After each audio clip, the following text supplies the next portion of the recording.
ओम शांति। 1 अगस्त 2025। बाबा के महावाक्य। मीठे बच्चे, बाप को तुम बच्चे ही प्यारे हो। बाप तुम्हें ही सुधारने के लिए श्रीमत देते हैं। सदा ईश्वरीय मत पर चल, स्वयं को पवित्र बनाओ। प्रश्न। विश्व में शांति की स्थापना कब और किस विधि से होती है? उत्तर। तुम जानते हो, विश्व में शांति तो महाभारत लड़ाई के बाद ही होती है, लेकिन उसके लिए तुम्हें पहले से ही तैयार होना है। अपनी कर्मातीत अवस्था बनाने की मेहनत करनी है। सृष्टि के आदि मध्य अंत का ज्ञान सिमरण कर बाप की याद से संपूर्ण पावन बनना है, तब इस सृष्टि का परिवर्तन होगा। गीत। आज अंधेरे में है इंसान। ओम शांति।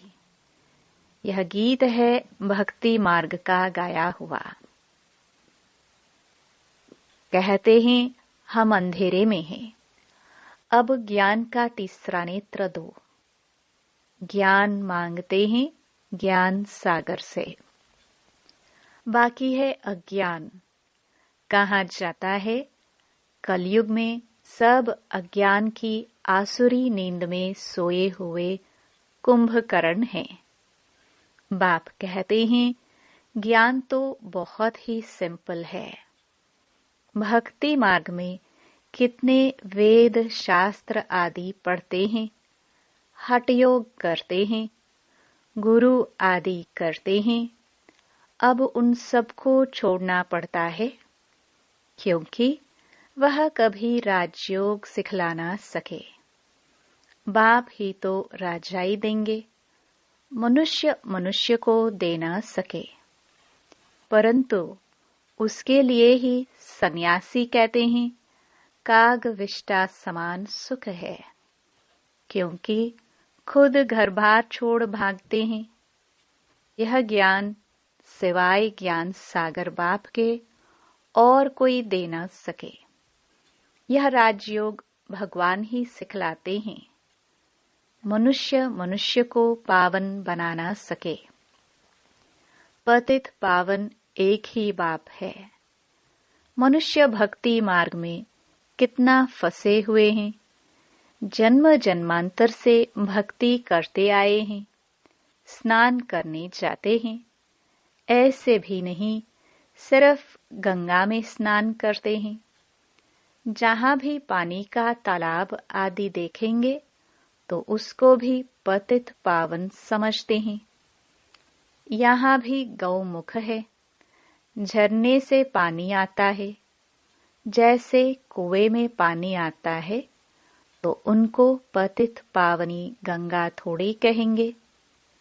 मनुष्य समझते हैं यह भी तीर्थ है। बहुत मनुष्य भावना से वहां जाकर स्नान आदि करते हैं। तुम बच्चों को अभी ज्ञान मिला है, तुम बतलाते हो तो भी मानते नहीं। अपना देह अहंकार बहुत है। हम इतने शास्त्र पढ़े हैं। बाप कहते हैं यह पढ़ा हुआ सब भूलो। अब इन सब बातों का मनुष्य को कैसे पता पड़े? इसलिए बाबा कहते हैं ऐसी ऐसी पॉइंट्स लिखकर एरोप्लेन द्वारा गिराओ। जैसे आजकल कहते हैं विश्व में शांति कैसे हो। कोई ने राय दी तो उनको इनाम मिलता रहता है। अब वह शांति की स्थापना तो कर ना सके। शांति है कहाँ? झूठी प्राइज देते रहते हैं।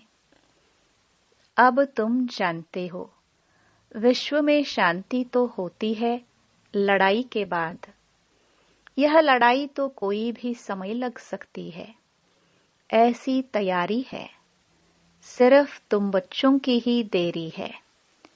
जब तुम बच्चे कर्मातीत अवस्था को पाओ, इसमें ही मेहनत है। बाप कहते हैं, मामेकम याद करो और गृहस्थ व्यवहार में रहते कमल फूल समान पवित्र बनो और सृष्टि के आदि मध्य अंत का ज्ञान सिमरण करते रहो। तुम लिख भी सकते हो, ड्रामानुसार कल्प पहले मुआफिक विश्व में शांति स्थापन हो जाएगी। तुम यह भी समझा सकते हो कि विश्व में शांति तो सत्युग में ही होती है, यहाँ जरूर अशांति रहेगी। परंतु कई हैं जो तुम्हारी बातों पर विश्वास नहीं करते, क्योंकि उनको स्वर्ग में आना ही नहीं है, तो श्रीमत पर चलेंगे नहीं। यहाँ भी बहुत हैं जो श्रीमत पर पवित्र रह नहीं सकते। ऊंच ते ऊंच भगवान की तुमको मत मिलती है। कोई भी चलन अच्छी नहीं होती है तो कहते हैं ना, तुमको ईश्वर अच्छी मत दे। अभी तुमको ईश्वरीय मत पर चलना चाहिए। बाप कहते हैं, 63 जन्म तुमने विषय सागर में गोते खाए हैं। बच्चों से बात करते हैं, बच्चों को ही बाप सुधारेंगे ना, सारी दुनिया को कैसे सुधारेंगे? बाहर वालों को कहेंगे बच्चों से समझो। बाप बाहर वालों से बात नहीं कर सकते। बाप को बच्चे ही प्यारे लगते हैं, सौतेले बच्चे थोड़े लगेंगे।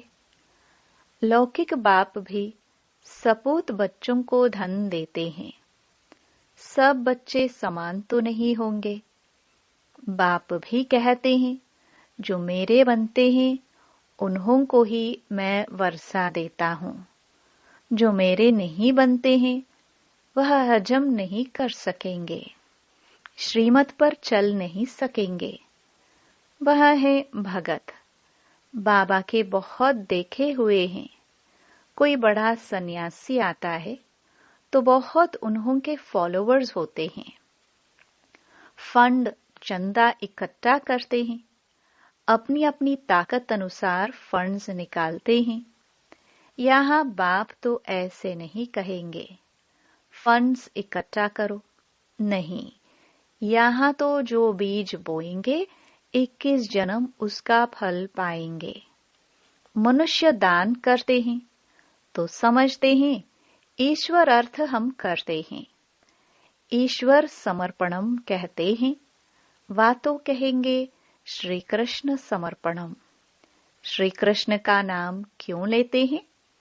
क्योंकि गीता का भगवान समझते हैं। श्री राधे अर्पणम कभी नहीं कहेंगे, ईश्वर या श्री कृष्ण अर्पणम कहते हैं। जानते हैं फल देने वाला ईश्वर ही है।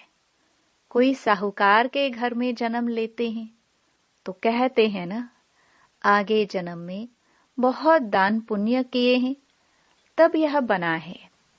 राजा भी बन सकते हैं, परंतु वह है अल्पकाल कागविष्ठा समान सुख। राजाओं को भी सन्यासी लोग सन्यास कराते हैं तो उनको कहते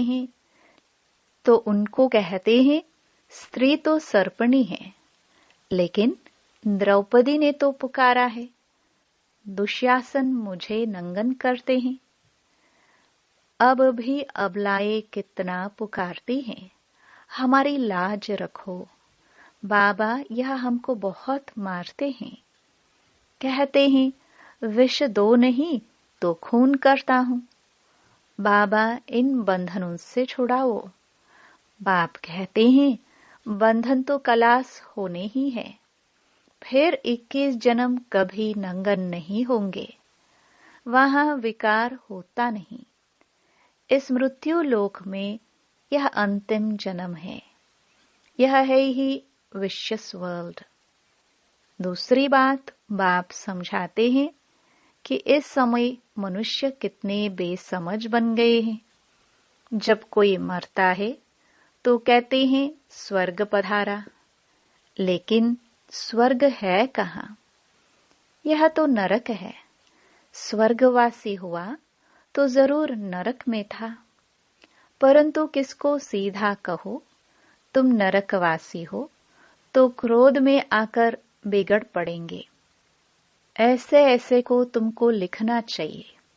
फलाना स्वर्गवासी हुआ तो इसका मतलब तुम नरकवासी हो ना। हम तुमको ऐसी युक्ति बताए जो तुम सच सच स्वर्ग में जाओ।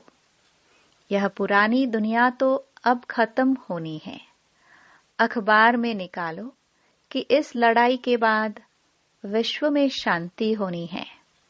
5000 वर्ष पहले मुआफिक वहां एक ही आदि सनातन देवी देवता धर्म था। वो लोग फिर कहते वहां भी कंस जरासंधि आदि असुर थे। त्रेता में रावण था। अब उनसे माथा कौन मारे? ज्ञान और भक्ति में रात दिन का फर्क है। इतनी सहज बात भी मुश्किल किसकी बुद्धि में बैठती है। तो ऐसे ऐसे स्लोगन्स बनाने चाहिए। इस लड़ाई के बाद विश्व में शांति होनी है ड्रामानुसार। कल्प कल्प विश्व में शांति होती है, फिर कलयुग अंत में अशांति होती है। सतयुग में ही शांति होती है। यह भी तुम लिख सकते हो। गीता में भूल करने से ही भारत का यह हाल हुआ है। पूरे 84 जन्म लेने वाले श्री कृष्ण का नाम डाल दिया है। श्री नारायण का भी नहीं डाला है। उनके फिर भी 84 जन्मों में से कुछ दिन कम कहेंगे ना। श्री कृष्ण के पूरे 84 जन्म होते हैं। शिव बाबा आते हैं बच्चों को हीरे जैसा बनाने, तो उनके लिए फिर डिब्बी भी ऐसी सोने की चाहिए जिसमें बाप आकर प्रवेश करे। अब यह सोने का कैसे बने? तो फट से उनको साक्षात्कार कराया। तुम तो विश्व के मालिक बनते हो। अब मामेकम याद करो, पवित्र बनो तो झट पवित्र होने लग पड़े। पवित्र बनने बिगर तो ज्ञान की धारणा हो ना सके। शेरनी के दूध लिए सोने का बर्तन चाहिए। यह ज्ञान तो है परमपिता परमात्मा का। इसको धारण करने के लिए भी सोने का बर्तन चाहिए, पवित्र चाहिए, तब धारणा हो। पवित्रता की प्रतिज्ञा करके फिर गिर पड़ते हैं तो योग की यात्रा ही खत्म हो जाती है। ज्ञान भी खत्म हो जाता है। किसको कह ना सके। भगवानुवाच काम महाशत्रु है, उनका तीर लगेगा नहीं। वह फिर कुक्कड़ ज्ञानी हो पड़ते। कोई भी विकार न हो। रोज पोता मेल रखो। जैसे बाप सर्वशक्तिमान है, वैसे माया भी सर्वशक्तिमान है। आधा कल्प रावण का राज्य चलता है। इन पर जीत बाप बेगर कोई पहना न सके। ड्रामानुसार रावण राज्य भी होना ही है।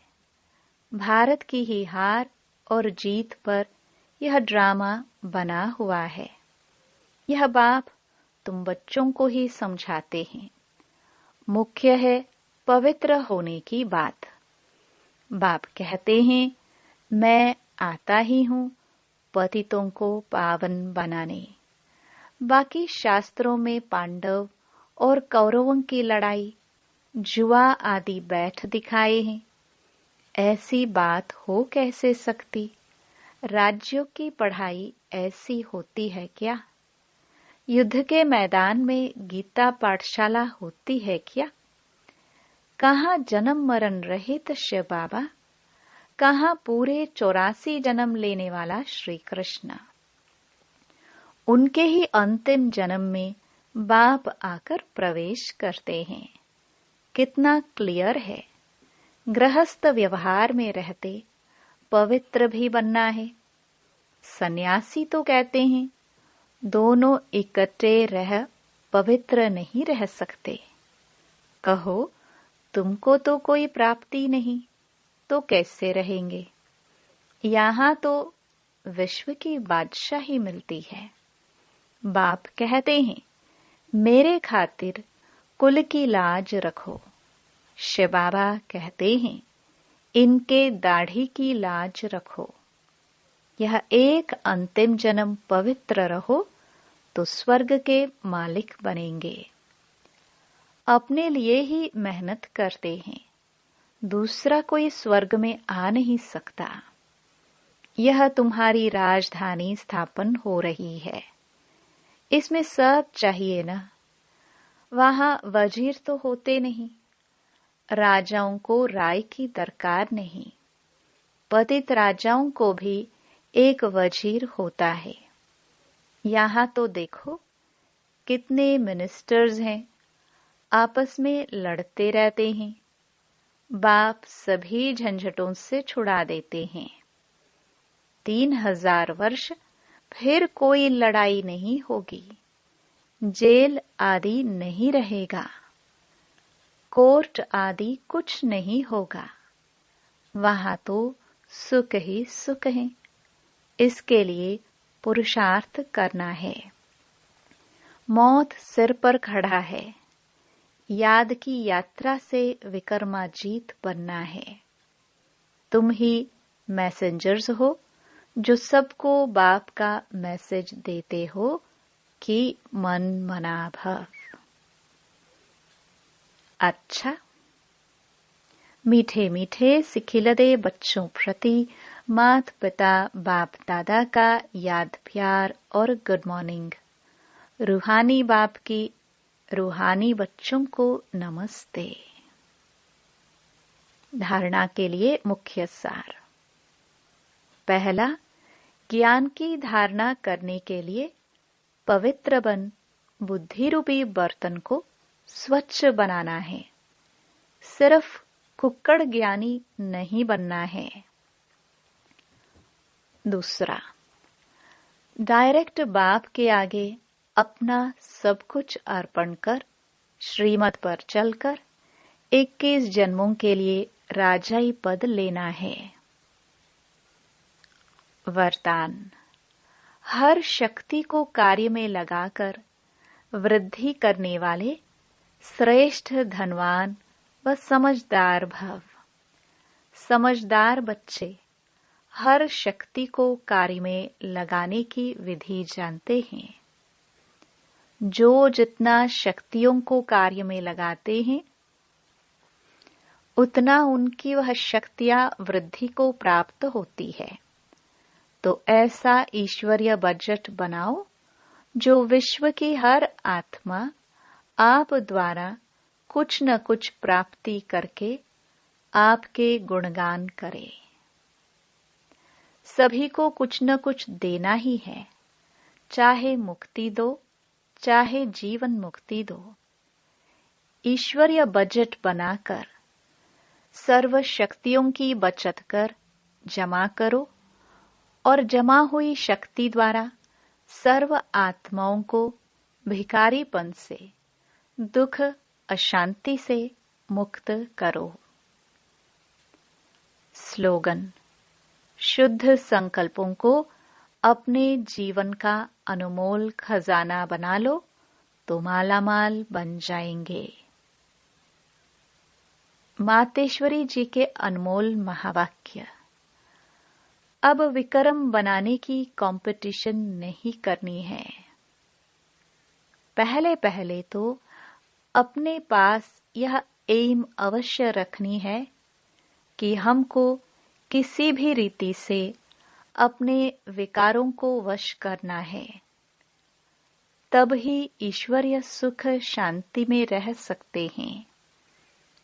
अपना मुख्य पुरुषार्थ है खुद शांत में रहकर औरों को शांति में लाना। इसमें सहन शक्ति जरूर चाहिए। सारा अपने ऊपर मदार है। ऐसे नहीं कोई ने कुछ कहा तो अशांति में आ जाना चाहिए। नहीं, ज्ञान का पहला गुण है सहन शक्ति धारण करना। देखो, अज्ञान काल में कहते हैं भल कोई कितनी भी गाली देवे, ऐसे समझो कि मुझे कहाँ लगी। भल किसने गाली दी, वो खुद तो अशांति में आ गया। उन्हों का हिसाब किताब अपना बना, लेकिन हम भी अशांति में आए, कुछ कह दिया तो फिर हमारा विक्रम बनेगा। तो विक्रम बनाने की कंपटीशन नहीं करनी है। अपने को तो विक्रमों को भस्म करना है, न कि बनाना है। ऐसे विक्रम तो जन्म जन्मांतर बनाते आए और दुख उठाते आए। अब तो नॉलेज मिल रही है, इन 5 विकारों को जीतो। विकारों का भी बड़ा प्रस्ताव विस्तार है, बहुत सूक्ष्म रीति से आते हैं। कब ईर्ष्या आ जाती है तो सोचते हैं इसने ऐसा किया तो मैं क्यों ना करूं। ये है बड़ी भूल। अपने को तो अभूल बनाना है। अगर कोई ने कुछ कहा तो ऐसे समझो यह भी मेरी परीक्षा है। कितने तक मेरे अंदर सहन शक्ति है। अगर कोई कहे मैंने बहुत सहन किया, एक बारी भी जोश आ गया, तो आखिरीन फेल हो गया। जिसने कहा उसने अपना बिगाड़ा, परंतु अपने को तो बनाना है, न कि बिगाड़ना है। इसलिए अच्छा पुरुषार्थ कर जन्म जन्मांतर के लिए अच्छी प्रारब्ध बनानी है। बाकी जो विकारों के वश है, गोया उन्हों में भूत प्रवेश है। भूतों की भाषा ही ऐसे निकलती है, परंतु जो दैवी सोल्स है उनकी भाषा दैवी ही निकलेगी। तो अपने को दैवी बनाना है, न कि आसुरी। अच्छा, ओम शांति। अव्यक्त इशारे। सहज योगी बनना है तो परमात्म प्यार के अनुभवी बनो। परमात्म प्यार के अनुभवी बनो तो इसी अनुभव से सहज योगी बन उड़ते रहेंगे। परमात्म प्यार उड़ाने का साधन है। उड़ने वाले कभी धरनी की आकर्षण में आ नहीं सकते। माया का कितना भी आकर्षित रूप हो, लेकिन वह आकर्षण उड़ती कला वालों के पास पहुंच नहीं सकती। ओम शांति।